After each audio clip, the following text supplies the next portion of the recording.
Shalom, damai Allah turun ke atasmu sekarang. Shalom, shalom, damai Allah sekarang dan selamanya. Shalom, saudara yang dikasihi oleh Tuhan.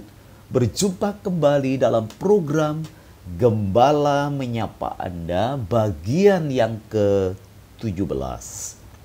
Kita sekarang sudah berada di ruang kudus dan sedang membahas benda suci pertama, kaki dian atau pelita emas. Saat kita berdoa di bagian ini, kita akan bersyukur untuk apa yang sudah dilakukan oleh Roh Kudus dan akan memohon agar Roh Kudus terus melakukan hal yang sama saat ini. Apa yang sudah dilakukan dan akan terus dilakukan oleh Roh Kudus?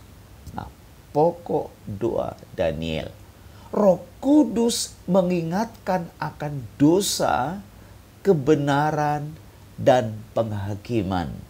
Pokok doa yang pertama ini sudah kita bahas sebelumnya. Pokok doa yang kedua, Roh Kudus mengajarkan dan akan mengingatkan kebenaran firman Tuhan. Dasar Alkitabnya, Yohanes pasal yang ke-14 ayat yang ke-26. Demikian bunyi firman Tuhan. Tetapi penghibur, yaitu Roh Kudus, yang akan diutus oleh Bapa dalam namaku, dialah yang akan mengajarkan segala sesuatu kepadamu dan akan mengingatkan kamu akan semua yang telah kukatakan kepadamu. Rema kita hari ini adalah yang pertama tentang Roh Kudus. Nama Roh Kudus.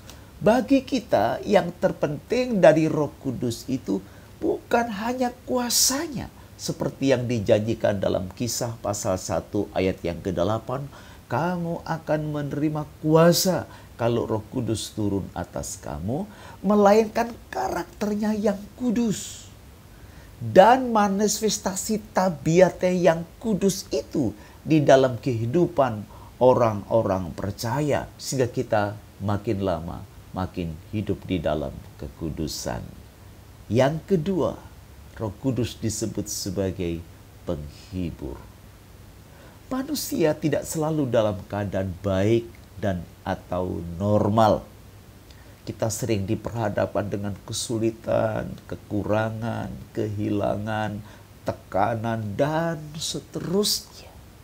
Kita perlu penghibur sejati yang akan memberikan penghiburan agar kita kembali kuat, agar kita kembali semangat. Roh Kudus akan mengajar. Roh Kudus tidak mengajar orang percaya dalam semua bidang pengetahuan meskipun Roh Kudus bisa melakukannya, namun Roh Kudus akan mengajar mengenai kebenaran rohani yang sesuai dengan Injil. Perhatikan, jika orang mengajarkan sesuatu tidak sesuai dengan Injil, saudara bisa menolaknya. Rema yang keempat, Roh Kudus akan mengingatkan. Apa yang diingatkan? Dia akan menyadarkan manusia akan dosa.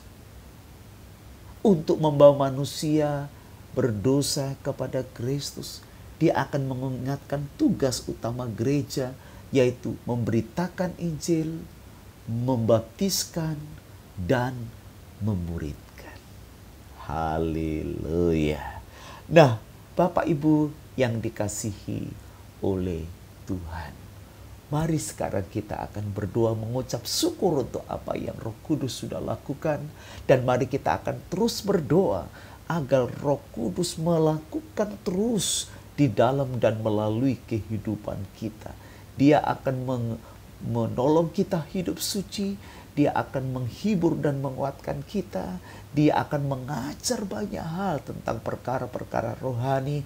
Dan dia juga akan mengingatkan tentang tugas utama gereja, yaitu memberitakan Injil, membaptiskan, dan memuridkan mereka. Sahabat gembala yang dikasihi oleh Tuhan, mari kita tundukkan kepala dan kita akan berdoa bersama-sama. Kami bersyukur untuk apa yang Roh Kudus sudah lakukan bagi dunia ini. Sekarang kami meminta Roh Kudus terus melakukan hal yang sama. Roh Kudus melakukan bagi kami. Tolong kami untuk hidup suci. Hiburkanlah mereka yang sekarang sedang sedih, susah, dan tertekan. Ajarkanlah kami tentang banyak hal agar kami menjadi bijaksana. Dan ajarkanlah kami tentang kebenaran firman Tuhan. Ingatkan kami akan tugas utama kami untuk menginjil, membaptiskan mereka, dan memuridkan mereka. Terima kasih Bapa di dalam surga untuk rema hari ini.